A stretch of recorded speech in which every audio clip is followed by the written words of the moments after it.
Hi folks, this is Peter Boykin. I am running for Lieutenant Governor of North Carolina. You can check out my website at peterboykin.com. So I want to address an issue. We have a new candidate who's just now entered the field, pretty late in the field, who just dumped $1 million into his campaign. Now I like every time that somebody wants to run because then my name gets put in another article that I'm running and people do research. Now I want to bring up the fact that they talked about how this guy had more money than anybody else. But my whole point has always been, when it comes down to a race, we always complain that we're tired of the establishment. We're tired of the fat cats in Washington, D.C. We're making all these deals and things, and we're the swamp. The swamp. There's a new song that just came out, The Rich Man North of Richmond, talking about how the rest of us are struggling while the rich men are trying to make decisions and kicking us down.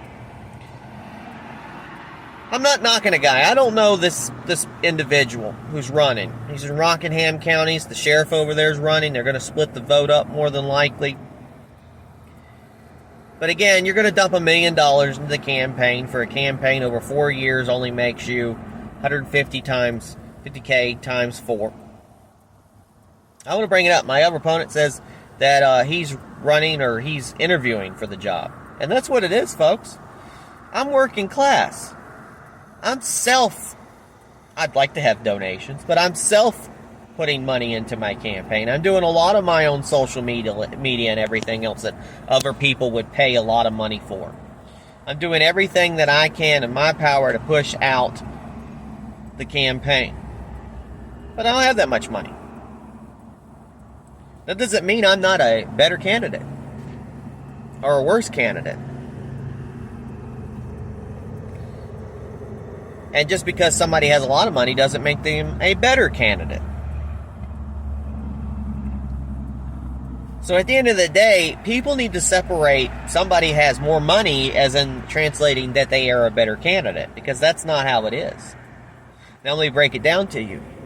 I work 2 jobs, etc., to make bills, pay bills. I'm a working class citizen.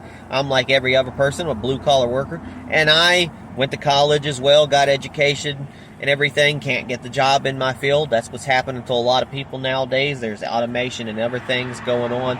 There's less people getting hired in jobs. They always say that people are getting hired, but most people aren't. The HR departments are restricting people. You can't really do any kind of social media, and God forbid if you run for office, good luck getting a job. So it turns out that a lot of people who end up running for office have a bunch of money, or they have their own little job, their own business, or anything like that. And it works out for a lot of these people. But again, it doesn't mean they're a better candidate. Now, at the end of the day, I will tell you what I bring to the table. That $150,000 check that I'd get every year is a paycheck. A paycheck. And I work for checks. I work for a paycheck. And that means I want to do a good job for my paycheck, because I want to continue to get my paycheck. Which means that's the incentive for me to do my job for the citizens of North Carolina, and to do my job every day, and to be a better person and better North Carolina, and to be a great lieutenant governor, and to do everything that I'm supposed to do and beyond. And I get paid to do it, because I'm not rich. So I wonder and I question the motives for people who have more money and more means.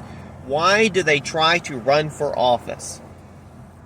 Will they be beholden to the citizens?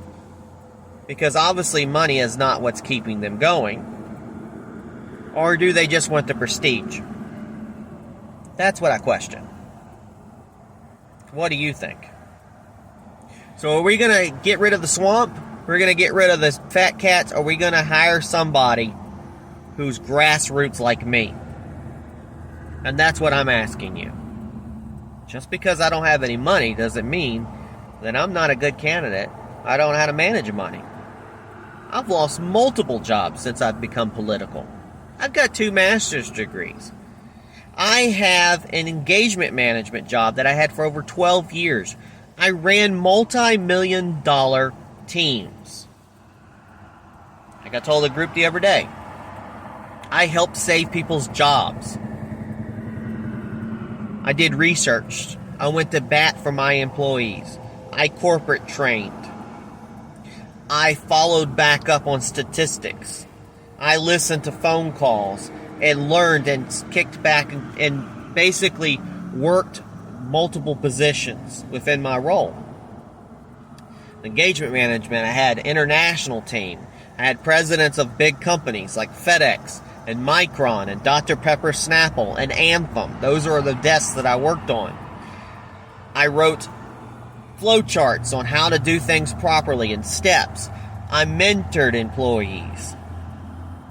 And I saved people's jobs. And I kept it going for 12 years. 12 years. Finally, I gracefully left the company because I found a closer job. Unfortunately, I lost that closer job at the end of the year because my head manager did not like Donald Trump being elected. So I lost a really good job. And ever since Donald Trump had been in office, I started being more political, I was not able to get a new powerful job with more money. But I made it because I've worked hard. I pulled up my sleeves. They're way up here now. And I got out there and I worked every day for everything I got. And I still work every day and push out videos and articles and everything to stay informed, to keep people informed. And that's what I'm going to continue to do.